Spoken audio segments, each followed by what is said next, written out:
De viva voz, Carlos Juárez Cruz, director en México del Instituto para la Economía y la Paz. Carlos, gracias por estar con nosotros. Buen día.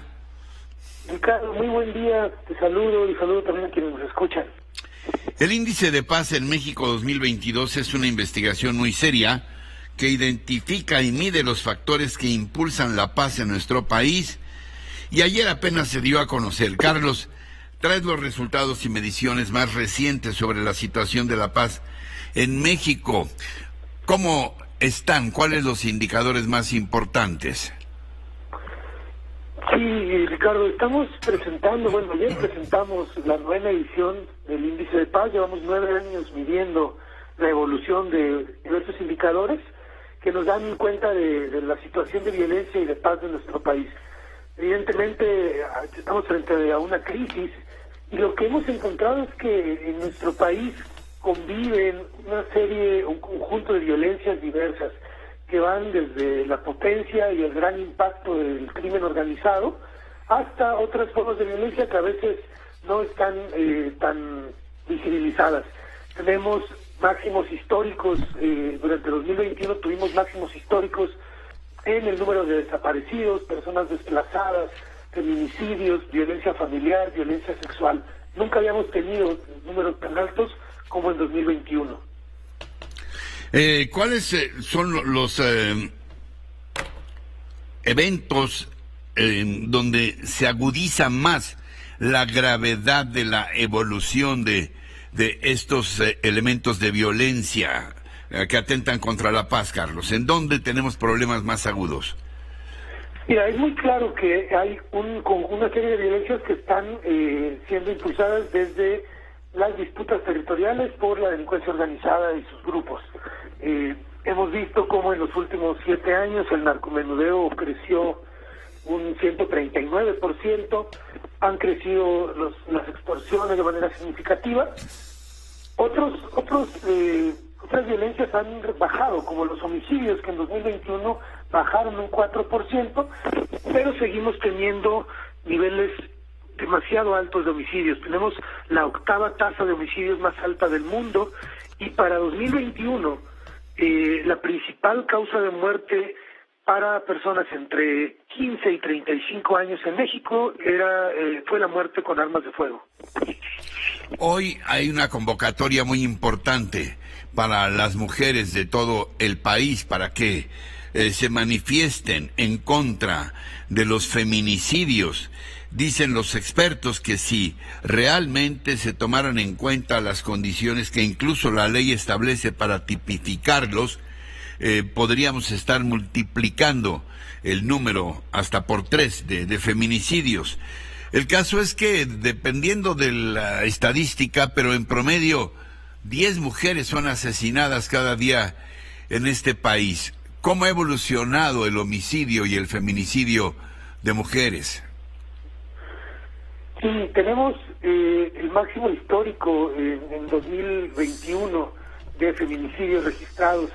Tenemos 1.004 feminicidios, y desde 2015, cuando miramos la tendencia de más largo plazo, el homicidio ha crecido un 135%. Lo que hemos dicho también es que tenemos que mirar este fenómeno de feminicidio vinculado con otras formas de violencia. Te mencionaba la violencia sexual, que creció 98% en los últimos 7 años, 24% tan solo en el último año. La violencia familiar creció 94% en los últimos 7 años, 14% en el último año. Es decir, hay una tendencia creciente de estas manifestaciones de violencia contra mujeres, contra niñas y contra niños. No podemos dejar de ver que, si bien es cierto que no toda la violencia sexual y familiar termina en un feminicidio, afortunadamente, sí, la gran mayoría de los feminicidios tienen antecedentes de violencia sexual o de violencia familiar. Hay que vincular la comprensión de estas formas de violencia contra las mujeres, investigarlas, comprenderlas para poder prevenirlas. ¿Hay alguna observación de parte de ustedes respecto a la actuación o a la omisión de las autoridades correspondientes que debieran ocuparse de disminuir estos índices? Sí, por supuesto. Es muy claro que hay una mala gestión de la prevención de las violencias y de la seguridad. Y esto también se vincula con nuestro análisis económico de cuánto nos cuesta la violencia. Encontramos que para 2021 la violencia, el gran efecto de la violencia en la economía, entre gasto público, gasto privado, gasto familiar y hasta costo de oportunidad, ascendió a 4.9 billones de pesos. Es decir, el 21% de nuestro PIB. Eso fue lo que nos costó la violencia a nuestra economía. Son 38,000 pesos per cápita. A cada mexicana y mexicano nos costó 38,000 pesos la violencia. Ahora... Sí, finalmente, ¿qué hacen ustedes con este informe? ¿Les llega a las autoridades? ¿Cuáles los efectos que puede tener para, después del diagnóstico, tratar de buscar curas, Carlos? Pues mira, creo que el valor que tiene y la utilidad que tiene medir constantemente cada año, durante 9 años, es que vamos encontrando algunos patrones, algunas tendencias que servirían para hacer política pública de mejor calidad, con mayor eficacia. Te doy un último dato, si me permites. Vemos que cada vez más los presupuestos públicos se invierten en el gasto militar.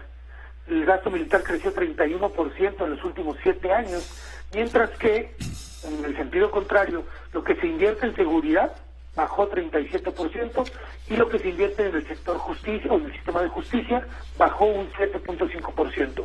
Decimos que México tiene que invertir más en las instituciones de seguridad y de justicia, pues es el país latinoamericano que menos invierte en estos dos temas como proporción de su PIB.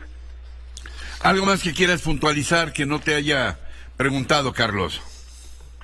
Pues solamente decir, tenemos que mirar las cosas que han funcionado. Hay algunas cosas, no son la mayoría, pero algunas cosas han funcionado, y lo que vemos como una constante es que las iniciativas implementadas a nivel local, que se contextualizan en un municipio o incluso en un estado, funcionan mejor que las estrategias nacionales. Y también cuando hemos visto que funcionan las políticas y las estrategias, es porque participan de manera coordinada sector privado, sector académico, sector social, el gobierno, por supuesto, e incluso los medios de comunicación, las iglesias. Es decir, estrategias intersectoriales donde se coordina el trabajo, donde participan y superan sus diferencias y establecen objetivos comunes, es lo que vemos que ha funcionado en algunos lugares. Invitaríamos a que se haga más de este tipo de intervenciones. Como siempre, gracias, Carlos, por estar con nosotros, y estamos en contacto con este espacio abierto, lo sabes. Muchas gracias a ti y que tengan un buen día. Muy buen día, gracias.